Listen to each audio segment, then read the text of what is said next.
Hi guys, welcome back to the Az&Riz YouTube channel. Today I'm going to be giving my top tips for experienced hires when it comes to you looking for your next job. Also, before I get started, like and subscribe as it helps us out with the algorithm.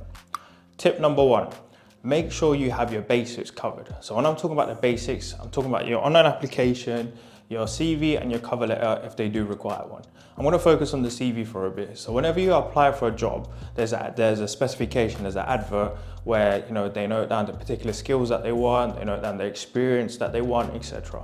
Make sure that you've looked at the job spec and you've taken the particular skills and you've mirrored that on your CV.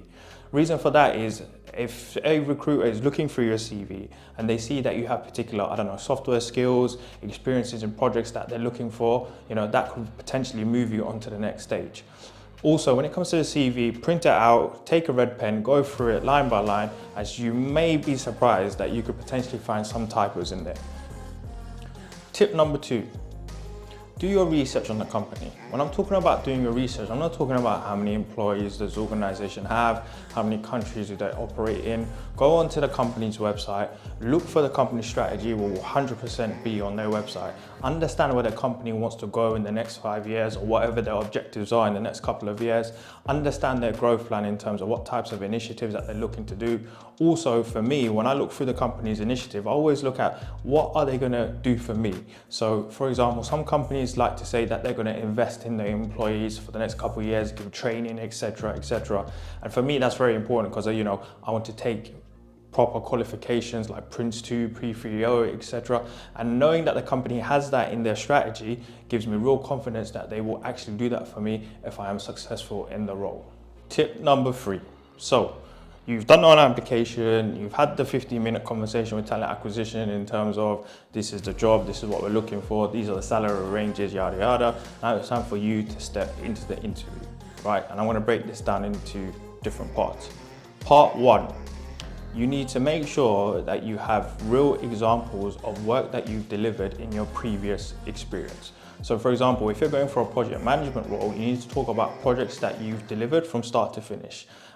This could be, what type of project it was. So it could be regulatory, digital, whatever your experience is in. Talk about the budget of the project, how many people you managed, the different teams were involved, what tools and techniques you used to deliver the initiatives, etc. So when you talk about your past experience, this will give the interviewer an understanding of what you've done and what you can bring to the table in terms of project management. Part B. So you're sitting there, you're ready to have the conversation with the interviewer. You might be a bit nervous, but one thing that I would say is don't try to sound like a robot. Don't try to make it sound that you're looking at a script or you're reading off a script. Try to make it more conversational. The reason for that is it will make you relax. It will also make you more confident that, this is not an interview. It's more of a conversation that you're having with a person. Also, it will enable the interviewer to build up a rapport with you, and moving forward, it will give them an understanding of how you are in those situations. Part C, bring something tangible to the interview. So what do I mean by that? So I'm talking about if you have a presentation or if you have an Excel workbook that demonstrates your skills and demonstrates your experience. So for example, I'm from project management background. I can bring in, a pipeline prioritization that I made for one of my previous organizations to help them to prioritize different projects, and I can talk to that. I can bring, a potential planning template that I developed to track, all my milestones, dependencies when it comes to project management, etc. So if I'm able to bring something tangible to the interview, the interviewer will look at these documents and be like, yeah, this person knows what they're doing and they know what they're talking about. So we'll give them something to relate back to. Also, you'll be surprised, not a lot of people do this.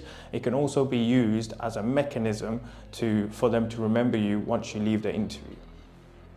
That's it guys, that's my tips for experienced hires. Like I said earlier, please like and subscribe. Leave a comment down below in terms of what more videos you want to see from us.